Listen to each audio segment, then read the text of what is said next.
ఈరోజైతే నేను ఇంక నవరాత్రి రెండవ రోజు చేసుకుంటున్నానండి. అదంతా ఎలా చేసుకుంటున్నాను ఏమిటి అనేది వీడియోలో పెట్టాను. ఇంక మీరు చూసి లైక్ చేసి షేర్ సబ్స్క్రైబ్ అయితే చేసుకోండి.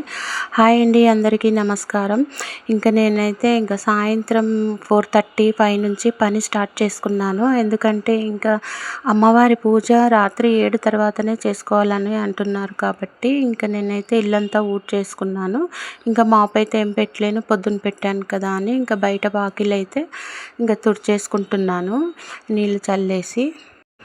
ఇంకా హీటర్ అయితే వేసుకున్నాను, ఆ లోపు నీళ్ళు కాగుతాయని ఇంకా ఇలా వాకిట్లో అయితే నీళ్ళు చల్లేసి మొత్తం మాప్ పెట్టేశాను. ఇంకా గడపకు కూడా పసుపు రాసేసి ముగ్గులు అయితే వేసేసాను అనమాట. ఇంకా సాయంత్రం అయితే ఇలా రెడీ చేసుకుంటున్నాను ఒక్కొక్కటిగా. ఇంకా అన్నీ ఒక్కదాన్నే చేసుకోవాలి కాబట్టి కొంచెం ఎర్లీగానే స్టార్ట్ చేశాను అనమాట. ఇంకా అప్పటికే మనకు 7 అయితే దాటిపోతుంది కదా. ఇంకా తర్వాత నుంచి అయితే మనం పూజ అయితే చేసుకోవచ్చని ఇంకా అన్నీ చేసేసుకుంటున్నాను.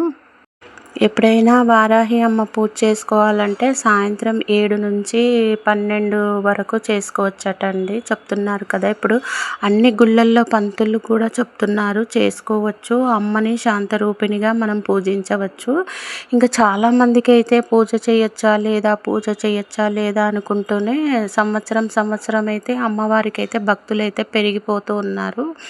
ఇంకా నేను వాకిట్లో ముగ్గేసేసి ఇంకా ఇవి స్వీట్ పొటాటో బాగా కడిగేసుకొని అవి కూడా స్టవ్ మీద పెట్టేద్దామని అంత బాగా కడిగేస్తున్నాను. ఇంకా కడిగేసి మళ్ళీ కొంచెం ఫ్రెష్ వాటర్ తీసుకొని అవి అయితే వేసేసి స్టవ్ మీద పెట్టి ఇంకా నేను స్నానానికి అయితే వెళ్ళాను అనమాట. ఇంకా స్నానం నుంచి వచ్చే లోపల అవి ఉడికిపోతాయి కదా అని ఇంకా సన్న మంట మీద పెట్టి నేనైతే స్నానం చేసి వచ్చేసాను. ఇంకా ఫ్రెష్ అప్ అయితే అయిపోయానమాట. ఇంకా పువ్వులు అయితే పెట్టుకుందామని ఇంకా పువ్వులు పెట్టుకుంటున్నాను. ఇంకా నేను రెడ్ శారీనే కట్టుకుంటున్నాను అనమాట సాయంత్రం అయితే. ఈసారి అయితే కొంచెం హెల్త్ సరిగ్గా లేక ఇంకా ఒక పొద్దు ఉపవాసాలు అయితే ఉండట్లేదు. మామూలుగా అయితే భోంచేస్తున్నాను, కాకపోతే నాన్ వెజ్ అయితే ఇంట్లో వండడం లేదు, మేము కూడా తినడం లేదు. ఈ 9 డేస్ ఇంకా అట్లా పూజ చేసుకుందామని అయితే ఇంకా నేనైతే పూజ చేసుకుంటున్నాను. ఇంకా కొంతమంది అయితే అమ్మవారి ఫోటో ఇంట్లో ఉండొచ్చో లేదో అని అంటూ ఉన్నారు. అమ్మవారిని మనం శాంత స్వరూపిణిగా పూజిస్తాం కాబట్టి పెట్టుకోవచ్చని పంతుల్లే చెప్తున్నారు. ఇంకా నేను రెడీ అయ్యి వచ్చే లోపల స్వీట్ పొటాటో కూడా బాగా ఉడికిపోయిందా అని చూస్తున్నాను. బాగానే ఉడికిపోయింది. ఇంకా అవి కూడా తీసి పక్కన పెట్టుకొని దానిమ్మ గింజలు, పానకము, పాలు అన్నీ అయితే పక్కన పెట్టేసుకున్నాను. మనం ఎప్పుడు నైవేద్యం పెట్టినా ముందుగా పెట్టకూడదు కదా. ఇంకా దీపారాధన చేసిన తర్వాతనే మనం చేసుకున్న నైవేద్యాలు అయితే పెట్టాలి. ఇంకా నాకు తెలిసినంత వరకు నేనైతే పూజ చేసుకుంటున్నానండి. పోయిన సంవత్సరం కూడా బాగా చేసుకున్నాను. పోయిన సంవత్సరం ఏమంటే ఇంకా ఒక పొద్దు ఉపవాసాలు ఉన్నాం, కానీ ఈ సంవత్సరం అయితే ఉండలేకపోతున్నాను. ఇంకా టాబ్లెట్స్ వేసుకుంటున్నానని కొంచెం అయితే ఉండలేకపోతున్నాను. ఇంకా మా ఆయన అయితే ఉట్టిగా పూజ చేసేసుకో ఒక పొద్దు లేకోకుండా అని అంటే ఇంకా అలానే చేసుకుంటున్నాను. ఇంకా అమ్మవారికి కూడా పువ్వులు అన్నీ పెట్టేసి తమలపాకు పెట్టేసుకొని ఇంకా దీపారాధన చేసేసుకుంటున్నాను అనమాట ఒక్కొక్కటిగా.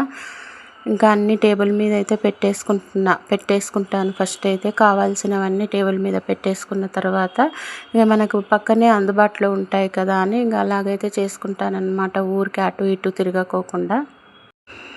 ఇంకా అన్నీ పెట్టేసుకున్న తర్వాత దీపారాధన అయితే చేసేసాను. అమ్మకైతే సంవత్సరం భక్తులైతే పెరిగిపోతూ ఉన్నారు. సోషల్ మీడియాలో అయితే కొంతమంది చేసుకోవచ్చు, కొంతమంది చేయకూడదు అది ఇది అని అంటున్నారు. మనమేమి మాంత్రిక పూజలు అయితే చేయట్లేదు కదా. సహజ సిద్ధమైన కోరికలే కోరుకుంటూ అమ్మవారికి ప్రశాంతంగా పూజ చేసుకుంటున్నాం కాబట్టి చేసుకోవచ్చు ఎవరైనా అని గుళ్ళో పంతుళ్ళు అయితే చెప్తున్నారు అందరికీ. ఇంకా ఫోటో కూడా పెట్టుకోవచ్చు అని అంటున్నారు. ఇంకా నేను ప్రసాదాలు రెడీ చేసుకున్నా కదా, అవి కూడా ఒక ప్లేట్లో తీసుకొని అన్నీ రెడీగా అయితే పెట్టేసుకొని ఇంకా అమ్మవారికి పెడదామని ఇంకా దీపారాధన అయితే చేసేసి ఇంకా పానకంలో అయితే కొంచెం యాలకులు, కొంచెం మిరియాల పొడి అయితే వేసి పెట్టుకుంటున్నాను. ఇంక దీపారాధన అయితే అయిపోయింది, ప్రసాదం అయితే పెట్టేశాను. కొంచెం నీళ్ళతో అలా ప్రోక్షణ చేసిన తర్వాత దేవుడి కాడైతే పెట్టేశాను అనమాట.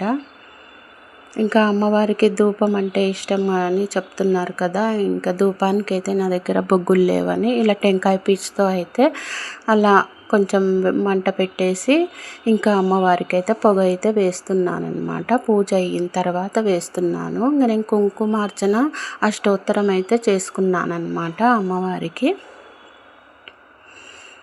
మీరు కూడా అమ్మవారిని దర్శనం చేసుకొని దండం అయితే పెట్టుకోండి. నా వీడియో కనుక మీకు నచ్చినట్లయితే లైక్ చేసి షేర్ చేసి సబ్స్క్రైబ్ అయితే చేయండి. ఫస్ట్గా అయితే నేను మొక్కున్నప్పుడు మాత్రం మన కోరికలు కాకుండా ఇప్పుడైతే వానలు పడట్లేదు కదా, అమ్మ వానలు బాగా పడి పంటలు బాగా పండాలని అయితే మొక్కేసుకున్నాను అనమాట. అయితే అమ్మవారి నామాలు అమ్మవారి పాటలు అయితే వస్తూ ఉంటాయి. టీవీలో అయితే పెట్టేస్తుంటాను. సాయంత్రం అయితే 8-8:30 వరకు అయితే మా ఇంట్లో రాత్రి రోజు అమ్మవారి పాటలు అయితే వస్తూ ఉంటాయి అన్నమాట. ఇంక ఇలాగైతే నా పూజ అంతా అయిపోయింది.